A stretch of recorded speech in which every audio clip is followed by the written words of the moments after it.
Kripto di persimpangan jalan antara regulasi hukum, risiko ekonomi, dan perdebatan syariah. Pendahuluan. Perkembangan teknologi digital mengubah cara komunikasi dan pengelolaan aset, termasuk munculnya aset kripto seperti Bitcoin, BTC, dan Ethereum, etc. Di Indonesia, kripto mendapat sambutan besar terutama dari generasi muda.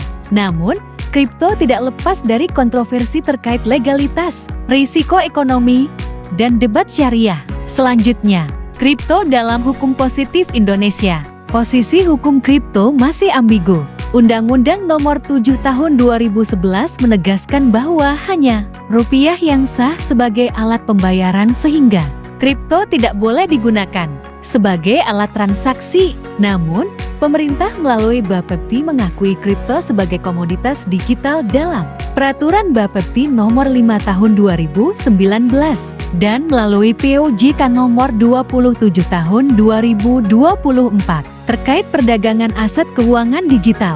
Kripto dapat diperdagangkan sebagai komoditas, tetapi dilarang sebagai alat tukar, menciptakan ruang abu-abu dalam regulasi. Selanjutnya, analisis ambiguitas regulasi. Regulasi yang memperbolehkan kripto sebagai komoditas, tetapi melarang sebagai alat pembayaran, menciptakan kebingungan publik. Masyarakat sering salah memahami batasan penggunaan kripto. Ambiguitas ini menyebabkan ruang potensi pelanggaran hukum, kesalahpahaman fungsi kripto, serta risiko kerugian bagi investor yang tidak memahami kerangka hukum dengan benar. Analisis risiko finansial.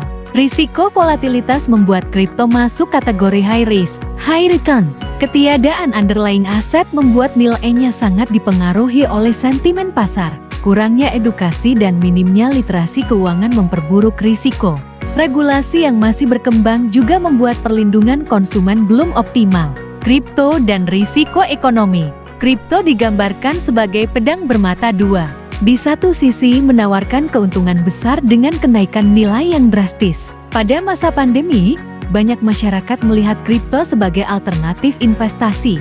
Namun volatilitas sangat tinggi. Harga bisa naik atau jatuh ratusan persen dalam waktu singkat. Banyak investor pemula kehilangan tabungan hidup akibat euforia dan kurangnya literasi. Kripto juga sering menjadi sarana penipuan seperti skema Ponzi, robot trading palsu, dan investasi bodong. Selanjutnya, kripto dalam perspektif syariah. Pandangan ulama terkait kripto masih terpecah. Sebagian ulama menganggap kripto dapat menjadi aset digital yang sah selama memenuhi syarat akad, tidak ada penipuan, dan ada kerelaan para pihak. Sebagian lainnya menilai kripto haram karena mengandung unsur gharar, maisir, dan potensi darar. Perbedaan pandangan ini menunjukkan bahwa status kripto dalam hukum Islam masih belum final. MUI belum mengeluarkan fatwa final yang mengakhiri perdebatan tersebut. Argumen pro dan kontra syariah. Pandangan yang membolehkan kripto dianggap sebagai komoditas modern, setara emas digital, memiliki nilai karena kesepakatan manusia. Pandangan yang melarang volatilitas ekstrem, spekulasi tinggi, dan ketidakjelasan intrinsik membuat kripto menyerupai perjudian. Perdebatan ini menunjukkan perlunya kajian lebih komprehensif dan pendekatan maqasid syariah dalam menilai kripto.